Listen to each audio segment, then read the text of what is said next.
Bom dia então para todos os irmãos. Estamos todos em família hoje, né? Tudo maravilha, dormimos bem. Aliás, nem todos dormimos bem, poxa vida. As maritacas não deixaram dormir bem. Eu queria começar lendo o que está no livro Desejado de Todas as Nações, a respeito do que Deus nos aconselha nessas últimas horas, porque nós consideramos que nós somos o terceiro Elias, que Deus falou que ia vir antes que viesse o grande dia do Senhor, como está lá em Malaquias, né? E o espírito de Elias, ele se manifestou em João Batista. E nós vamos ser chamados o terceiro Elias se nós estivermos em plenas conformidades com os conselhos de Deus. E aí nós vamos ver então o exemplo de João Batista, que ele na sua infância, na sua mocidade, ele foi educado segundo os padrões de Deus. E Deus escolheu Zacarias e a sua esposa, que está lá em Lucas 1. Vamos ler Lucas 1, aonde vai falar sobre os pais de João Batista. Acho que é 1, versículo 5 ou 6. Né? Vê aí, Lucas. Na infância e mocidade, o caráter é extremamente imprescindível. Deve ser adquirido, então, o domínio próprio. Exerce-se no círculo da família, ao redor da mesa, há influências cujos resultados são duradouros como a eternidade. Acima de qualquer dotes naturais, os hábitos estabelecidos nos primeiros anos da criança, né? Eles vão formar os pensamentos e os sentimentos da criança e ele vai ter o caráter, né? A pessoa será vitoriosa ou vencida, dependendo da criação que ela vai ter de domínio próprio pelos pais. A juventude é o tempo da semeadura, determina o caráter e a colheita para esta vida e para outra. Em Lucas 1, versículo 6, acho que é versículo 6, fala que Zacarias e a sua esposa eram o quê? Justos diante de Deus. Andando sem culpa. Sem culpa diante de Deus, não diante dos homens. Porque diante dos homens eu posso pegar e aparentar uma coisa e ser outra. Mas Deus conhece o coração. Então, eram ambos justos diante de Deus. Isabel. Contrário da mãe de Davi, né? Que em pecado ela concebeu Davi. E aqui... Quando se fala esse pecado, não está dizendo que todos nós nascemos em pecado? E esse versículo aí, como é que fica? Que ambos eram justos. Então, João Batista foi concebido com os pais justos. A mãe de Davi é em pecado. Então aí está a diferença. Não é que a natureza do homem, o homem ele é pecador porque ele peca, não é porque ele nasce. E hoje é invertida essa situação dentro dos teólogos, de alto escalão aí. É em pecado me concebeu minha mãe, é o que eles mais falam, dizendo que o homem é pecador porque nasce. Não, o homem é pecador porque ele peca. Se ele pecar, ele é pecador. Se ele não pecar, ele não é pecador. A criança não sabe, não tem escolha para dizer que ela está pecando. Ela não tem escolha. Pecado é escolha, eu tenho que decidir. E eu posso nem praticar o ato, mas eu decidi na minha mente, concebi na minha mente, eu tomei a decisão de pegar e aceitar, aí, se eu aceitei o errado, eu estou pecando. Eu posso nem adulterar na prática, mas se na minha mente eu concebi acariciar o adultério, eu já pequei diante de Deus. Sou pecador diante de Deus, sou iníquo. Agora, eu tenho que escolher.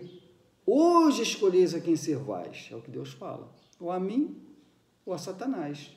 Se eu sirvo a Deus, eu estou pecando? Eu vou estar pecando? Não. Se eu estou servindo a Deus, eu estou botando meus pensamentos e meus sentimentos em harmonia.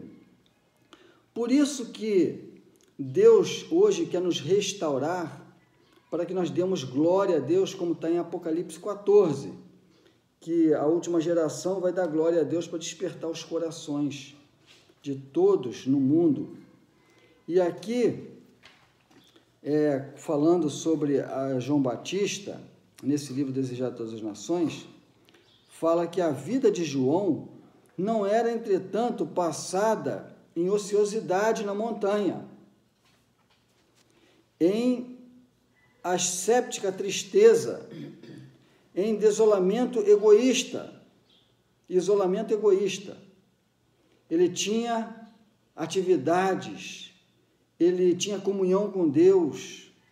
Para ele, a solidão do deserto era um convidativo lugar de escape da sociedade quase geralmente contaminada de suspeitas, de incredulidade e de impureza. Ele desconfiava de si mesmo, João Batista, das suas forças para resistir à tentação e fugia do constante contato com o pecado para se preparar para enfrentar o inimigo na sua missão. Não viesse a perder o sentimento da sua inacessível culpabilidade. Ele desconfiava de si mesmo, sabia a sua responsabilidade e ele queria estar num local onde ele desenvolvesse pensamentos e sentimentos em harmonia com toda a vontade de Deus.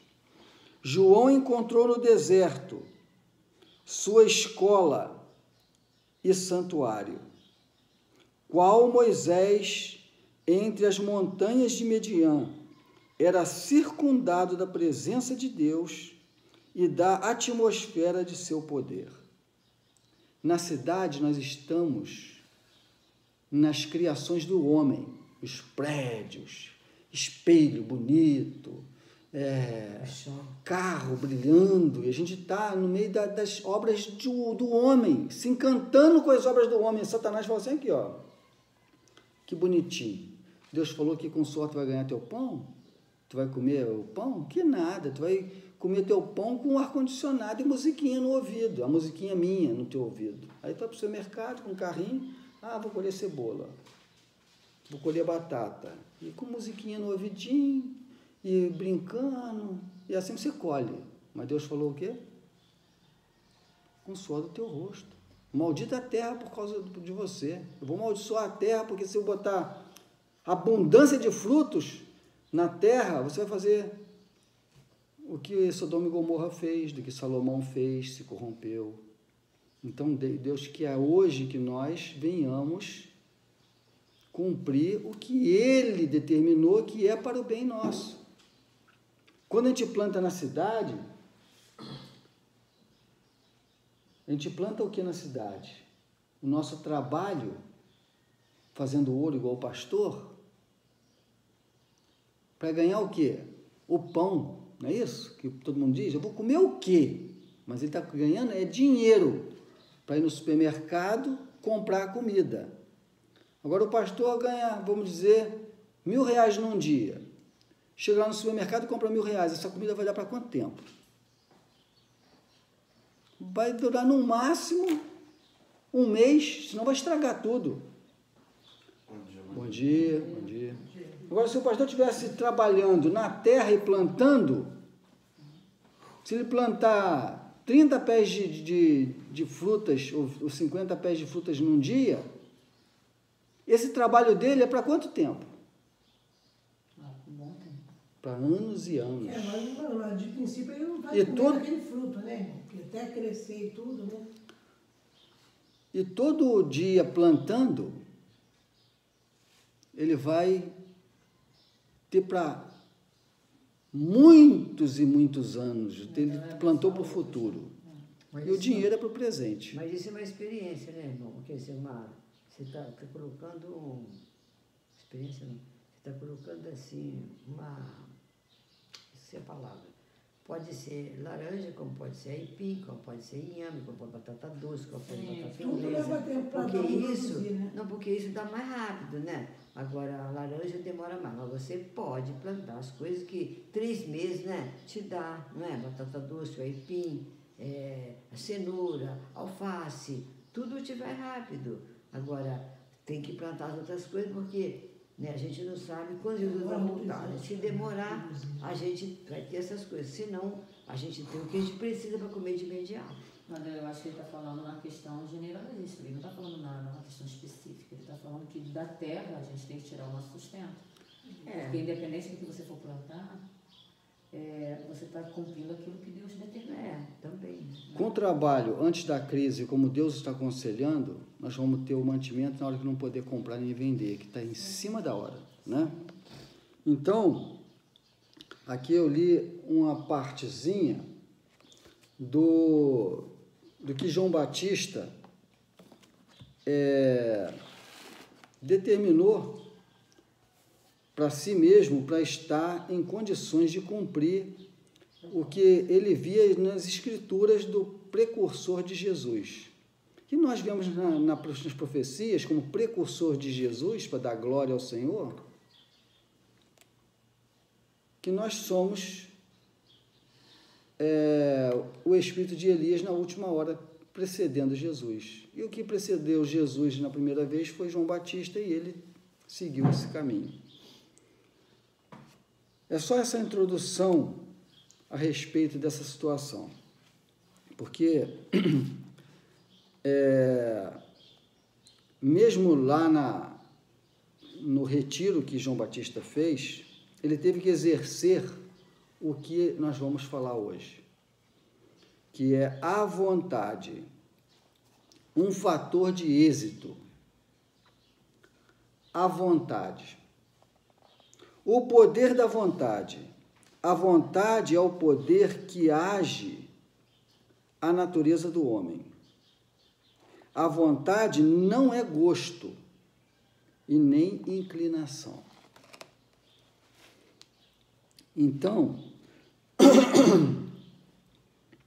eu perguntei aqui na mesa com a minha família, quem quer se salvar? Quem quer ir para o céu? Aí minha filha até fez uma ironia. Pai, tem alguém que não quer ir para o céu? Eu falei, minha filha, muito boa a colocação que você falou. Todos querem ir para o céu. Todos querem viver eternamente. Mas todos estão exercendo a força de vontade para renunciar ao seu gosto. Porque você quer errar? Não, não quero errar. Quer errar, pastor? Não. Mas só erra. Por quê? Porque às vezes a vontade, o gosto, fica à frente da vontade, tua vontade. Tua vontade é não errar, mas o teu gosto você coloca acima da tua vontade. Aí você exerce o que você gosta, da tua inclinação, e não tem força de vontade para fazer o que é certo, que você sabe que é certo. Vamos citar o exemplo da comida. A pessoa é atraída por uma coisa que ele gosta muito, mas ele sabe que faz mal. Aí o que ele bota à frente? É a vontade de fazer o que é certo, ou ele bota o gosto dele na frente? Porque ele quer fazer o que é certo, mas ele sabe que é errado. Mas o gosto, ele bota acima, ele não domina. Ele não se domina. E a inclinação que a gente tem para o pecado, a gente acaba deixando também exercer acima da nossa vontade. Então, a vontade é o que nós temos que pegar, exercitar, é o que decide na tua posição. Então, você deve ter força de vontade para renunciar ao que você gosta, renunciar à tua inclinação, se sacrificar o eu, como Jesus fala. Morre teu eu, nasce de novo. É cruz, para você carrega a cruz. Jesus fala isso. E nós temos que exercer. Toda criança deve compreender a verdadeira força da vontade quando ela é criança, porque ela começa a se dominar e aí, quando ela está mais velha, ela domina o corpo dela.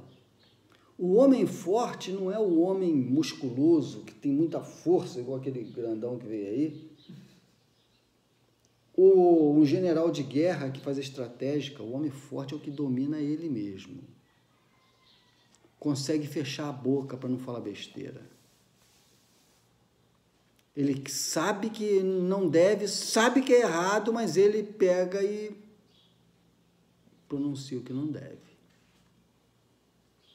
E aí vem as consequências. Então, nós devemos exercer a força de vontade. Todo ser humano dotado de razão tem o poder de escolher o certo ou o errado. Então, quando nós pecamos, não é pelo ato. Eu estou praticando adultério com a mulher, mas é quando eu decido na minha mente acariciar o que Satanás me tentou. Aí eu entro em pecado, porque Deus conhece a minha mente. Eu sei que eu tenho que amar o inimigo, mas eu tenho ódio e estou com vontade de matar ele. Eu não mato porque eu não tenho oportunidade, senão eu tinha matado. E Deus fala o quê? Ama o teu inimigo, ora para quem te persegue.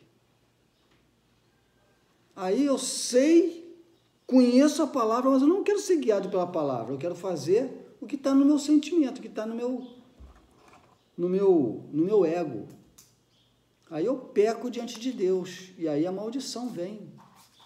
A maldição de Deus vem. Ainda mais se pecar contra um justo. A maldição cai em cima daqueles que pecam. Irmã, você vai me cortar de novo, aí eu não vou nem aproveitar a gravação aqui. Mas... Porque se tiver muito tempo, não grava. Depois você não passa para ninguém. Mas eu não vou demorar muito, não. Deixa eu escrever, não é? As crianças devem ser ensinadas cedo a se submeter à vontade do Pai, se ele estiver em harmonia com a vontade de Deus. Ele submetendo à vontade do Pai e à autoridade que o Pai exerce sobre ele, quando eles estiverem mais adultos, eles vão fazer o mesmo com Deus. Eu escrevi na minha Bíblia algumas coisas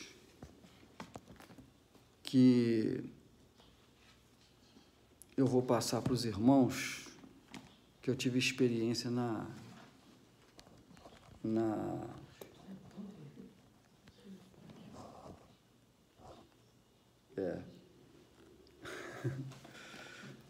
Tá bom. Obrigado. Obrigado pela gentileza. Vamos ver. Eu botei aqui na capa da minha Bíblia. Aqui. O homem, as faculdades do homem são 3 e não pode separar. Quem separa é os espíritas. Os espíritas separam. As faculdades do homem é física, intelectual e espiritual. O homem não tem espiritual, não é espiritual se ele não tiver mente, se ele não tiver faculdade mental.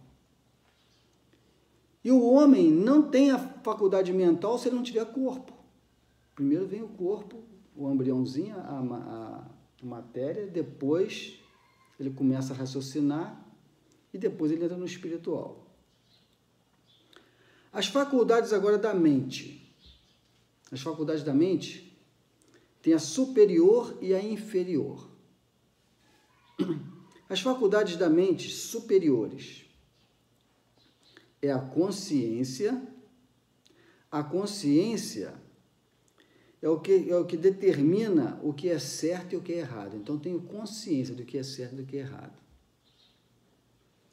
São as faculdades mentais superiores.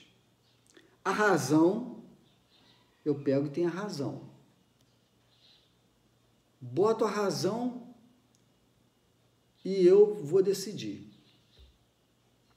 O juízo determina o que é justo e o que não é justo. E a intuição? A intuição é uma coisa que eu tenho uma intuição que não é certo. E aí eu boto a razão, boto tudo para funcionar, das faculdades superiores. Agora, as faculdades inferiores é a necessidade do homem. Apetites, ele tem vontade de comer, ele tem vontade de beber, ele tem vontade de se relacionar um com o outro. Quando as emoções também, quando a faculdade do homem ela é dominada pela inferior, pelos desejos que ele tem de relacionar, pelo desejo que ele tem de comer, e ele dá vazão à sua emoção e à sua inclinação, ele está sendo dominado, o ser dele, pelos apetites das faculdades inferiores. O que tem que governar o homem é a consciência, a razão, o juízo e a intuição. É o que tem que governar o homem, o ser. Então, Alexandre o Grande foi um general, foi um chefe de Estado que dominou o mundo. Mas ele não era o homem forte que a Bíblia mostra. Porque o homem forte, ele domina a si mesmo. O homem forte, ele não dá vazão à sua inclinação, o seu paladar. E ele morreu bebendo na orgia. O babilônico também, o que ele fez? Ficou bêbado, pegou as taças do santuário e colocou lá.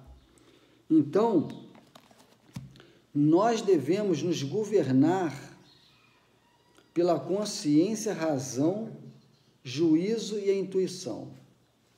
Não darmos margem para que nós sejamos dominados pelas emoções, as paixões naturais, que é o desejo de comer, de beber e de relacionar. Porque os antediluvianos, eles foram condenados por quê? Comiam, bebiam e davam-se em casamento.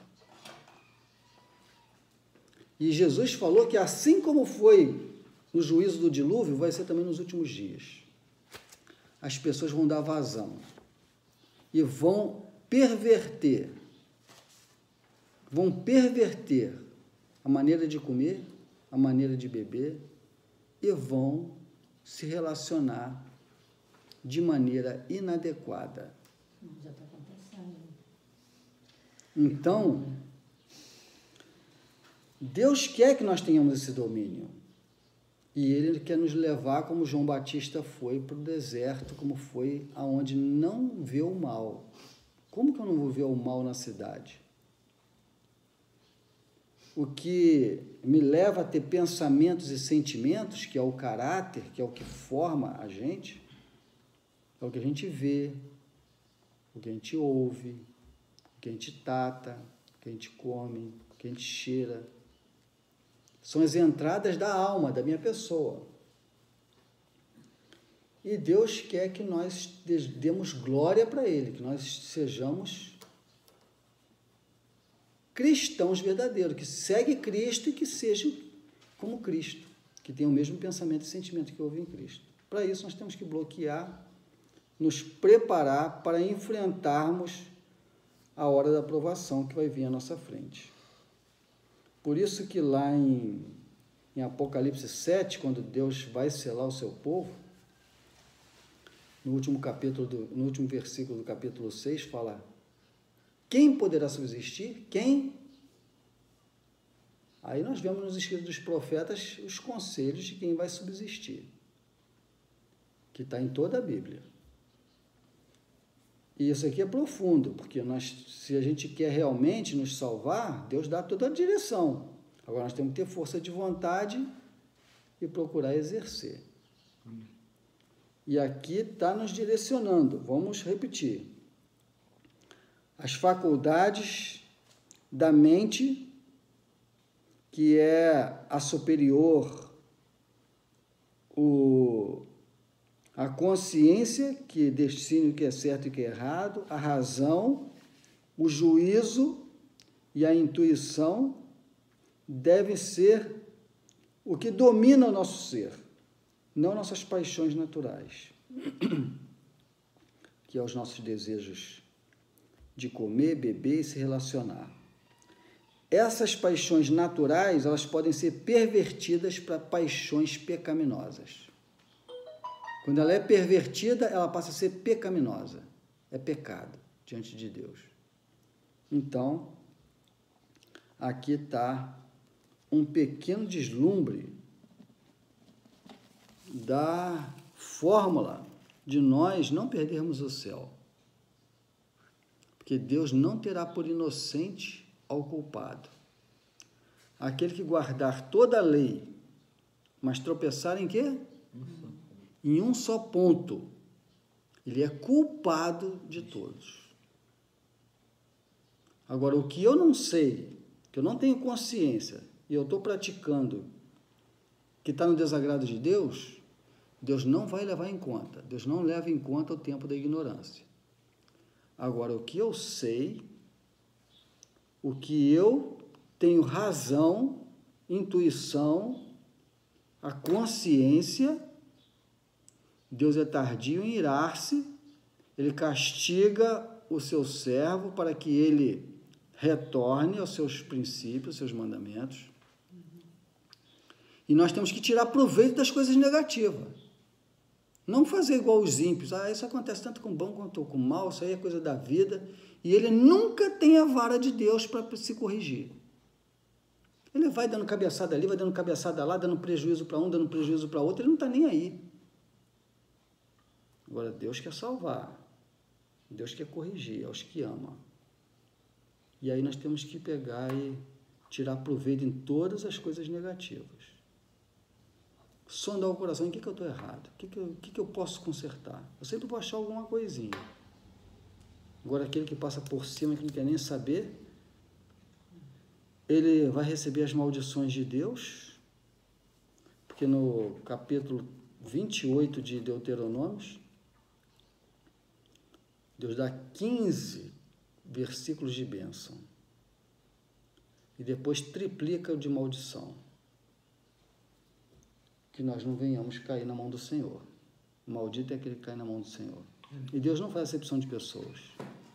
O cristão vai sofrer mais do que o ímpio, porque ele conhece e pratica. Não pensa que, levantei a mão, aceitei Jesus e está praticando o mesmo que o ímpio, ele está na lista do que vai sofrer mais. Deus tenha misericórdia de nós, que todos tenham um bom dia. Deus abençoe.